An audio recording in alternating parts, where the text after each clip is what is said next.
चाहे जितना कष्ट दिया जाए, हम अपनी निष्ठा से ना हटें। प्रकृति जनित कष्ट, विकार जनित कष्ट, मन जनित कष्ट, दैवी आपदा जनित कष्ट, बहुत प्रकार के कष्ट हैं। जो धर्म को कष्ट सहकर धारण करता है वही वास्तविक धर्मात्मा है। इसीलिए धर्मात्माओं की बहुत टोलियां नहीं होती हैं। कोई विरला जो प्राण समर्पित किए हुए हर कष्ट को सहता हुआ धर्म का पालन करता है, वही महापुरुष होता है। वही निष्ठावान, जगत मंगल करने की सामर्थ्य रखता है। सच्ची मानिए, महापुरुषों ने अपार कष्ट सहा है। जब उनके पावन चरित्रों को पढ़ो तो अपनी भक्ति का जो भाव है वो बहुत ही लघु और सारहीन लगता है कि हमारे में कहां भजन है, वो कहां है वो निष्ठा हमारे अंदर।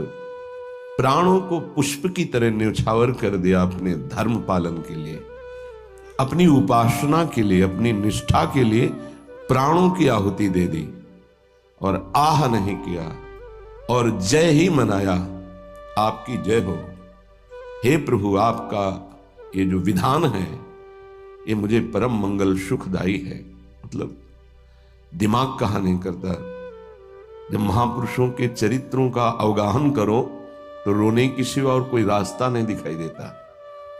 क्यों हो ऐसे महान कष्टों को गले लगाकर मुस्कुराते हुए प्राणों की आहुतियां दे दी केवल धर्म के लिए। इतिहास भरा हुआ है ऐसे महापुरुषों से। हम उपासना के मार्ग में चलते हैं, थोड़ा भी कष्ट नहीं सह सकते। प्राकृतिक दैवी आपदा इनकी बात नहीं कर रहा, केवल इंद्रियों की विलासिता। रसेंद्री अच्छे अच्छे पदार्थ पाना चाहती, जनेन्द्री शरीर भोग करना चाहती, श्रवणेन्द्री मनोरंजन सुनना चाहती, एक एक इंद्री प्रकृति के सुखों को भोगना चाहती, जहां नाम मात्र केवल है, सुख नहीं है। लाख प्रवचन करे, लाख प्रवचन सुने, इंद्रियां और मन अपनी ही दशा में रहती है। सोचो उन महापुरुषों को जिन्होंने, ये तो बहुत छोटी बात है सहना, भीषण यातनाएं दी गई उनके शरीर में कि आप अपने धर्म को छोड़ दीजिए, यातनाओं को हंसते हुए स्वीकार कर लिया। चित्त व्यथित हो जाता है कि प्रभु आपका विधान केवल महापुरुष ही सह सकते हैं, वही समझ सकते हैं, नहीं तो प्रश्नवाचक चिन्ह खड़ा हो जाएगा।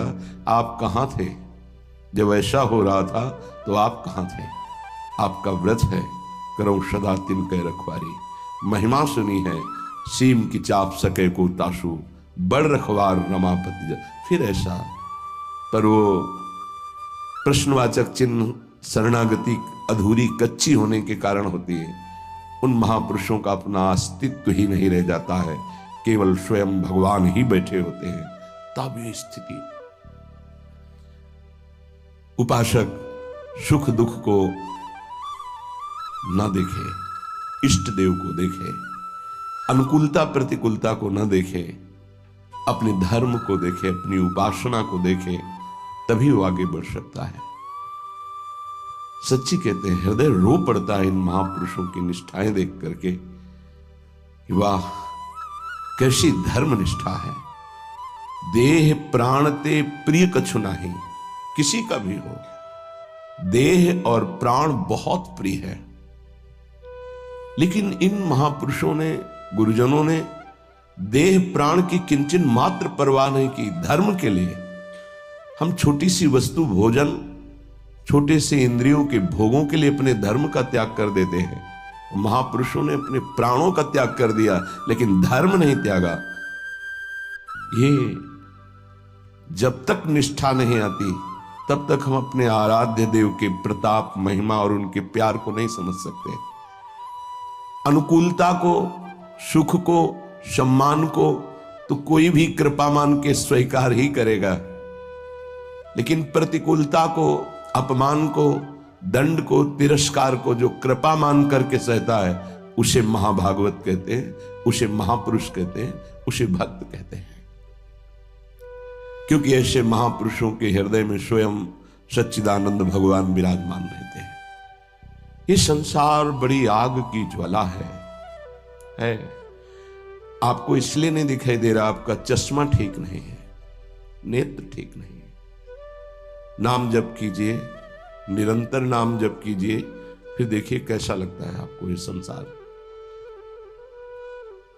एक अजीब स्थिति आती है, एक अलौकिक स्थिति आ जाती है, कुछ अच्छा नहीं लगता। मिलना, बात करना, कोई भोग भोगना, कोई ऐश्वर्य, कोई पदवी, कुछ नहीं।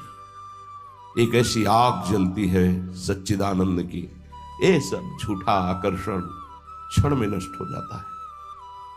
अभी हमारी मलिन दृष्टि है तो हमको संसार प्यारा लगता है, असत प्यारा लगता है। संसार में तक 10 दिशों, 10 दिशाओं में, इस संसार में कहीं सुख नहीं है।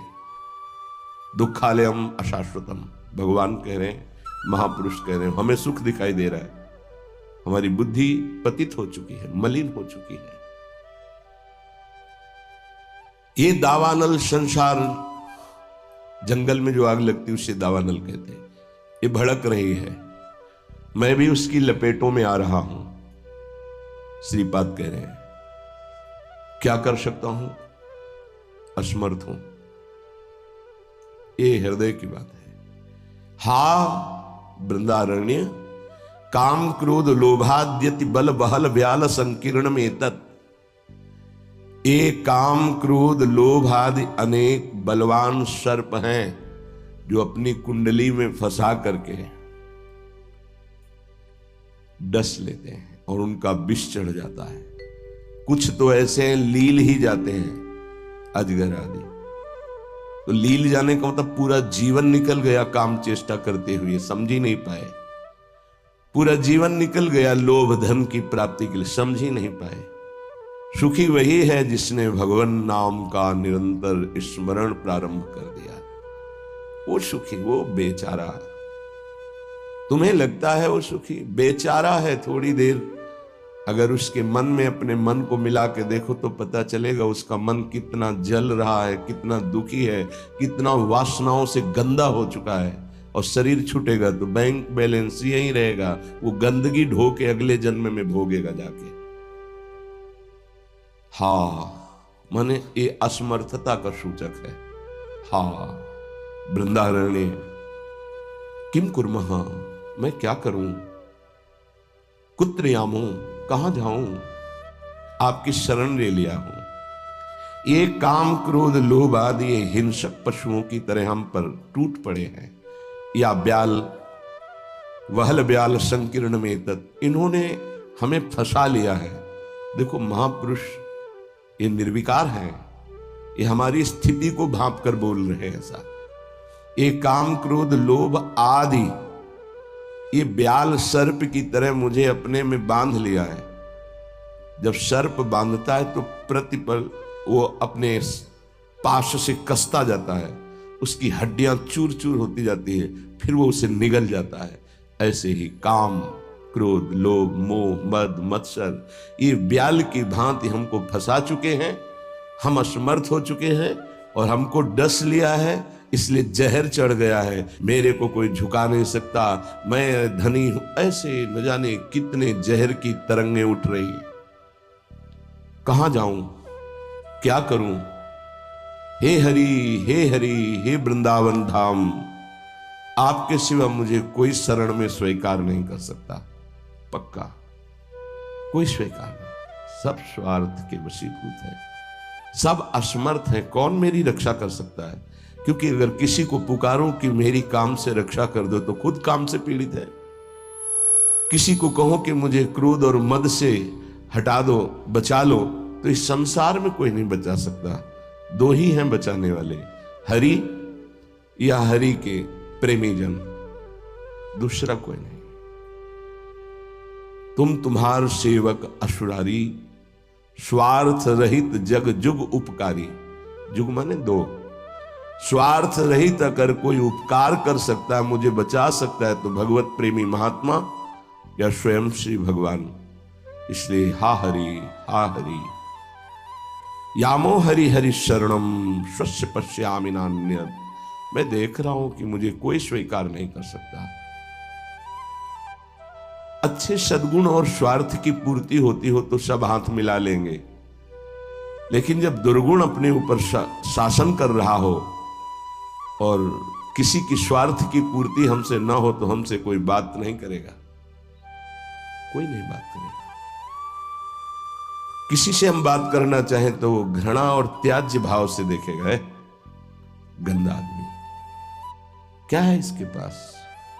लेकिन ऐसे को भी अगर कोई गले लगाता है तो दो, एक भगवत प्रेमी महात्मा और एक भगवान, दूसरा कोई नहीं। भगवत प्रेमी महात्मा और भगवान कहने को दो हैं, वो एक ही है। या तो हित तो कीजे कमल नयन सो, जा हित आगे सब हित लागे फीको, कह हित कीजे साधु संगति दो, जो कलमश जाए सब जी को। दो की ही बात स्वामी हरिदास जी महाराज ने भी की है। या तो कमल नयन बांके बिहारी से अपनापन कर लो, हित कर लो, प्रीति कर लो, वो स्वीकार कर लेंगे, आप कैसे भी हो वो गले लगा लेंगे।